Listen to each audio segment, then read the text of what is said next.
सभी साथियों को नमस्कार, गुड मॉर्निंग, जय सिया राम, जय राधे श्याम। आप सभी को मेरा नमस्कार, नमन। दोस्तों, आज की सुबह बड़ी शानदार लोकेशन का मतलब है कि आज मैं अपने गांव में हूं और ये अपने गांव के खेतों पर हूं, यानी पूरा प्रकृति का नेचुरल वातावरण में आज मैं आपके सामने ये वीडियो बना रहा हूं। और ये देखिए सामने ये सरसों का खेत है और ये गेहूं भी बो दिए गए हैं। और इस सीजन में जो है ये रबी की फसल में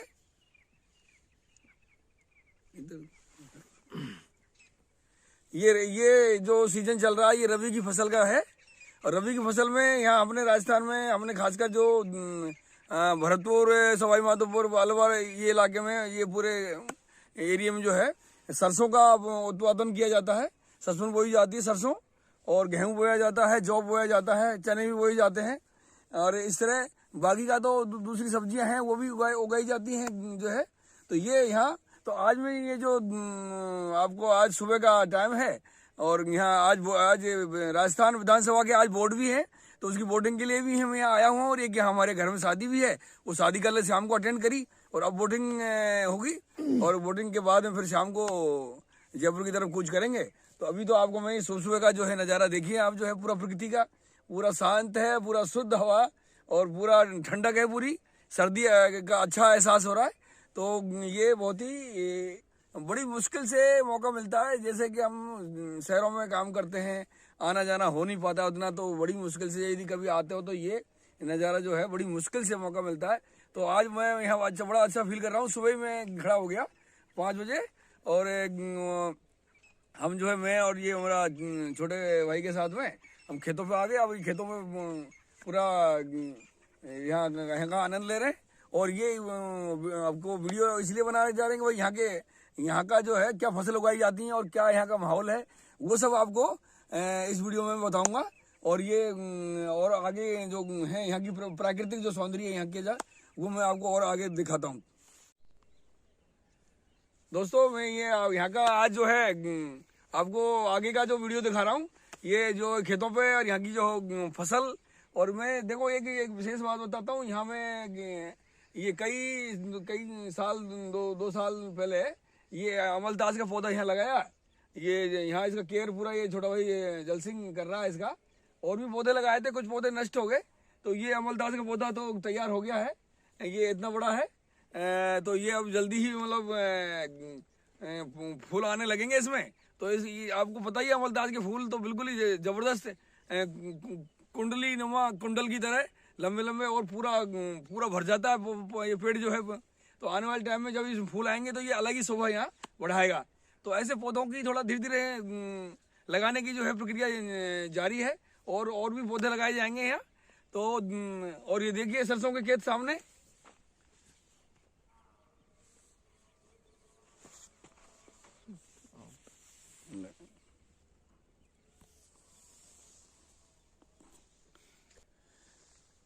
ये आपको दिखाया मैंने छोटे भाई के साथ में। ये सामने जो पौधा है वो अमलतास का पौधा है। इसको ये 2-3 साल पहले लगाया था हमने। तो ज़मीन यहाँ थोड़ी काली मिट्टी है, चिकनी मिट्टी है, तो पौधों को यहाँ थोड़ा सा तैयार होने में इनको बहुत जोर लगाना पड़ता है। यहाँ की ज़मीन की खासियत ये है कि यहाँ जो है नेचुरल जो पौधे हैं, यहाँ बमूल है, देसी बमूल है, परदेसी बमूल है, पीपल है, और ये पौधे यहाँ आसानी से खड़े हो जाते हैं। नीम है, ये पौधे तो हैं यहाँ आराम से, आपको ज़्यादा मेहनत करने की जरूरत नहीं है, लगा दिया और खड़े हो जाते हैं। लेकिन दूसरे जो पौधे हैं, शहरी पौधे हैं या दूसरे पौधे अपन जो फूल पत्ती वाले, वो पौधे यहाँ होने में इनको बहुत ताकत लगानी पड़ती है जब जाके निकलते हैं। आम का पेड़ है, आम का पेड़ यहाँ बड़ी आसानी से नहीं होता, यहाँ बड़ी मुश्किल से होता है। तो ये ज़मीन का फ़र्क होता है। हर अलग अलग ज़मीन में अलग अलग पौधों का अपना एक हिसाब है। अपने देश में इस धरती पर अलग अलग मिट्टी का वो है हिसाब है। मिट्टी के अंदर जो तत्व हैं, मिट्टी का जो है वो टाइप ऑफ जो सॉइल है, उसके हिसाब से यहाँ पौधे हर एरिया में, हर इलाके में उस हिसाब से ही वहाँ प्रकृति अपना मतलब जो है अपने आप के अपना जो तैयार करती है, उस हिसाब से वहाँ पौधे अपने अपने इलाकों में अलग अलग तरह के पौधे चलते हैं। तो ये राजस्थान का इलाका है, ये भरतपुर का इलाका है। और मैं ये आपको जो है अब देखो यहाँ की जो मेन जो यहाँ की पैदावार है वो सरसों है। ये आपको मैं दिखा रहा हूँ पूरे सरसों के खेत। ये अपने खेत हैं और हमारे गांव के महाराजपुरा गांव, जिला भरतपुर में महाराजपुरा गांव ये जो है पंचायत नारौली में आता है और तहसील इसकी भुसावर है। और आज तो वोटिंग का जो है पूरा चुनाव है आज जो है, तो आज ये इसका भी यहाँ पूरा आज जश्न है, माहौल है। और ये आपको साथ में आपको वीडियो यहाँ की दिखा रहा हूँ, देखिए।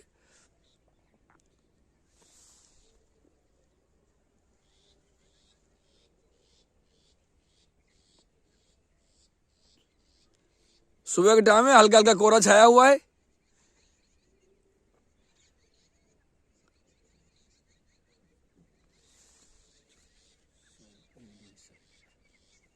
अभी सूरज उदय होने वाला है, उसकी शुरुआत हो रही है सूरज की। 7 बज गए, 7 से ऊपर टाइम हो गया है, तो अभी सूरज का उदय अभी हुआ नहीं है, बस होने वाला है। इधर सामने मेरा गांव जो है महाराजपुरा, वो पहाड़ी की तलहटी में बसा हुआ है। और लेकिन अभी कोहरा है, इसलिए आपको पहाड़ी दिख नहीं रही। इसकी पहाड़ी का जो नज़ारा है वो आपको बाद में बताऊंगा।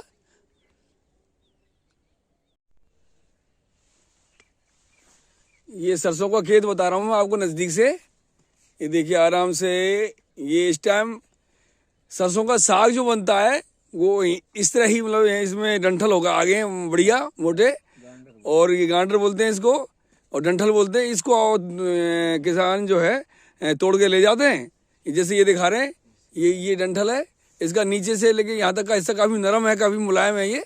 और ये साग बनाने में ये सरसों का डंठल है और पालक है, और इन्हीं में बथुआ आ जाता है। बथुआ और ये तुम्हारे सरसों, पालक और मेथी और ऐसे कई हरी सब्जियां मिक्स करके फिर साग बनता है। और ये साग का जो बनता है ये बहुत ही पौष्टिक बनता है, क्योंकि इसमें कई सब्जियां मिक्स हो जाती हैं, प्राकृतिक सब्जियां, हरी सब्जियां मिक्स हो जाती हैं। तो ये सब आपको देखो नज़ारा यहाँ का जो है आपको प्राकृतिक नज़ारा है। इसमें दोस्तों पूरी वीडियो देखिएगा, ये आपके लिए मैंने सुबह आके मेहनत की है। और आप ज़रूर जो है चैनल को, मेरा channel Lakhanlal Meena YouTube channel है, और आपको नई नई जानकारियाँ और प्राकृतिक पर्यावरण ढेर सारी जानकारियाँ इसमें दी जाती हैं। यानी ये मेरा चैनल एक विविध रंग है, दुनिया के विविध रंग को दिखाती है। यानी विभिन्न प्रकार की एक्टिविटी होती है हमारे समाज में, दुनिया में जो है, देश में, ये सब मैं अपने चैनल पर दिखाता हूँ। तो ये मेरा चैनल मल्टी सब्जेक्ट का चैनल है। तो आप ये ना सोचें कि इसमें मतलब जो है अलग अलग तरह की वीडियो आ रही हैं। तो ये वीडियो अलग अलग इसलिए आएंगी क्योंकि मेरे चैनल में मैं लगभग सारी चीज़ें मैं डालता हूँ। तो मैं अलग अलग 10 चैनल नहीं बना रहा, मैं एक ही मेरा चैनल है जिसमें आपको खेतीबाड़ी संबंधी, पर्यावरण संबंधी, पौधारोपण है, दूसरे स्वास्थ्य संबंधी और तुम्हारी टेक्निकल बातें हैं, दूसरी और भी यानी समाज की और भी एक्टिविटी हैं, समाज में विकास के काम हैं, दूसरे जो है ये जो है, और बच्चों की शिक्षा के लिए जो है एडवाइस दी जाती हैं। और ऐसे कई तरह की मतलब बातें हैं जो मैं इस चैनल पर करता हूं।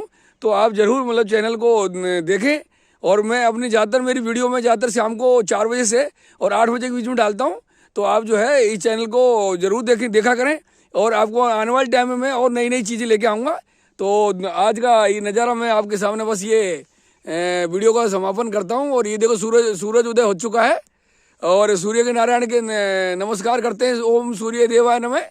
और ये सूरज देवता आ चुके हैं ठंड में, और अब ये इसकी हल्की हल्की जो है धूप आ रही है, उसका भी अपना एक मिठास है। तो ये देखिए, ये पूरा आपके सामने यहाँ की जो है प्राकृतिक सौंदर्य जो है आपको मैं दिखा दिया है। और ये जो है ये खेतों का नज़ारा, खेतों में फसलें। अब किसान यहाँ बड़ी मेहनत से काम करते हैं, पूरी रात दिन जो है धूप हो, बरसात हो, चाहे ठंड हो, उसमें बोते हैं। और ये इनका जीवन बहुत ही कठिन है। इसका एनालिसिस से मैंने देखा है, कई बार सरकार या दूसरे जो है वो इतना नहीं कर पाते हैं, इनका नुकसान होता है। कई पिछले 2 साल से मैंने देखा कि यहाँ फसल का, पिछली साल बरसात में डूब गई थी पूरी फसल, और खरीफ फसल, रबी फसल दोनों बरसात में डूब गई थी। लेकिन यहाँ के किसान कई हमने बात करी, मैं भी उसमें यहाँ शामिल हैं, तो कोई मुआवजा नहीं मिला है। तो ये चीज़ें मतलब इनका ख्याल रखना चाहिए किसानों का, क्योंकि इनकी जो रोजी रोटी है वो प्राकृतिक आपदाओं से गिर जाती है। यानी इनका अच्छी फसल है, अच्छी मेहनत करिए, लेकिन जब तक वो फसल तैयार होकर अपने घर में नहीं आ जाती तब तक वो उनकी नहीं होती, क्योंकि उससे पहले कई प्राकृतिक जो आफतें आ जाती हैं, बरसात आ जाती है, ओले आ जाते हैं, कई दिक्कत आ जाती है। कहने का मतलब इनका हमेशा खतरे में रहता है। तो ये बड़ा महंगा पड़ता है। आज के टाइम में सबसे बड़ी समस्या क्या आ रही है कि पानी नहीं है। पानी है तो खारा है, अच्छा मीठा पानी नहीं है। पानी नहीं है, उसके बाद में बिजली का पर्याप्त मात्रा में ना मिलना, ये कारण होता है। दूसरा कारण जो है खाद बीज ये सब चीज़ें महंगे हैं। तो किसानी इतनी आसान नहीं है हमें लगता है। शहर में हम कई बार बात सोचते हैं या और लोग सोचते होंगे कि यार ये तो बड़ा आनंद आता है इनको, तो ये है, लेकिन ये चीज़ इतनी आसान नहीं है। बड़ा महंगा हिसाब किताब होता है और फिर प्रकृति पर निर्भर होता है। तो कई बार तैयार फसल भी चौपट हो जाती है। तो उस केस में वैसे तो सरकार ने कई योजनाएं निकाली हैं, फसल अभी निकाली है जो है फसल बीमा, 15 लाख का फसल बीमा, ऐसे कई बीमा, ऐसी कई योजनाएं निकली हैं, ये अच्छी है। और मैं मानता हूँ ये जो फसल बीमा या जानवरों का बीमा है, ये योजनाएं इनको बड़े लेवल पर लेके आएँ और गांव से गांव तक पहुंचाएं। और मेरा अनुरोध है कि भाई जो है वो इसकी जानकारी गांव में जाके पंचायत लेवल पर जाके बताई जाए, जिससे कि इन लोगों को ये योजनाओं का पूरा जानकारी हो और ये उसका फायदा उठा सकें। और नई तकनीक से जो फसलें पैदा की जाती हैं उनकी भी जानकारी दी जाए, क्योंकि यहाँ ज़्यादातर मैंने देखा है कि जो किसी अधिकारी हैं या दूसरे और जो भी जिम्मेदार व्यक्ति हैं वो इनके बीच में कम आते हैं। तो जबकि मेरा तो ये अनुरोध है कि भाई जो है जिसकी जो जिम्मेदारी है वो अपनी जिम्मेदारी पूरी करे, वो आए बताए फसलों में कैसे खाद डालना है, कैसे कीटनाशक का इस्तेमाल करना है, दूसरी कई बातें हैं। तो ये सब चीज़ें यदि हमारे इंजीनियर्स या दूसरों भी जिम्मेदार हमारे जो हैं वो भाई जो है यहाँ इनके बीच में यदि बीच में आएंगे 3 महीने में 6 महीने में या फसल के शुरू होने से पहले यदि आते हैं तो इससे बहुत ज़्यादा फायदा होगा किसानों को। और तो दोस्तों आज मैं इसी के साथ में इस वीडियो का समापन करता हूँ। और हमने आपको ये पूरा प्राकृतिक सौंदर्य दिखा दिया है। और ये तो धन्यवाद बहुत बहुत, पूरी वीडियो देखना। और आगे फिर अगली एपिसोड में आपको फिर कोई नई चीज़ दिखाएंगे। तो थैंक यू, नमस्कार।